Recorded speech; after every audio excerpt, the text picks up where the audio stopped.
प्यारे साथियों, आज मैं एक पीला ड्रेस पहन के आया हूँ पार्क में टहलने के लिए।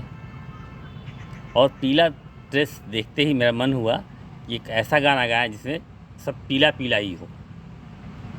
आप गेस करिए ये कौन सा गाना होगा। अरे लाले लाले होठवा से बरसे ललैया हो की रस चुएला, जैसे आमवा क मोजरा से रस चुएला हो की रस चुएला। नहीं, ये नहीं है, क्योंकि इसमें लाले लाले आ रहा है। चलत मुसाफिर मोह लिया रे पिजड़े वाली मुनिया, चलत मुसाफिर मोह लिया रे पिजड़े वाली मुनिया। ये भी नहीं है, क्योंकि इसमें चलत मुसाफिर आ रहा है। चलिए मैं आपका सरप्राइज़ दूर करता हूँ और सुनिए। ये गाना राम बलराम एल्बम से है और इसको गाया है उदित नारायण जी ने। सुनिए और आनंद लीजिए। पियर दहिया पियर साड़ी पियर सरसो सुहाना बा, पियर दहिया पियर साड़ी पियर सरसो सुहाना बा, दीवाना बा दीवाना बा ये दिल तोह पे दीवाना बा, दीवाना बा दीवाना बा ये दिल तोह पे दीवाना बा।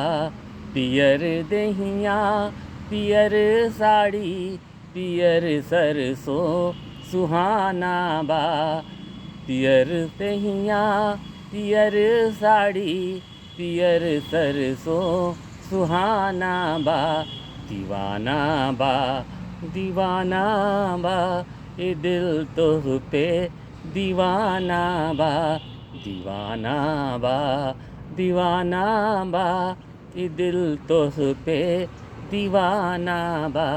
पियर दहिया पियर साड़ी पियर सरसो सुहाना बा, दीवाना बा दीवाना बा ये दिल तोह पे दीवाना बा। मन के नगर के डगर डगर में बाजे तोहार पायल, तीर नजर के जिगर से उतरल भइल करजवा घायल हो। सुरह सिंगार सजल बा ऐसे मनवा करेला पागल है, जितने सुंदर होठ लाली बा उतने बेजोड़ काजल, पियर चोली पियर चूड़ी पियर बिंदिया सुहाना बा, पियर चोली पियर बिंदिया पियर चोली सुहाना बा, दीवाना बा दीवाना बा ये दिल तोह पे दीवाना बा, दीवाना बा दीवाना बा ये दिल तोह पे दीवाना बा। सावन के बदरी जस लागे जब जब के सिया लहरे है, पुरवैया के मार से आंचल दहिया पर ना ठहरे, अंग अंग में प्यार से मस्ती मोतिया जैसे छहरे, पियर फीता पियर फुदना पियर गजरा सुहाना बा, पियर फीता पियर फुदना पियर गजरा सुहाना बा ये दिल तोह पे दीवाना बा, दीवाना बा दीवाना बा।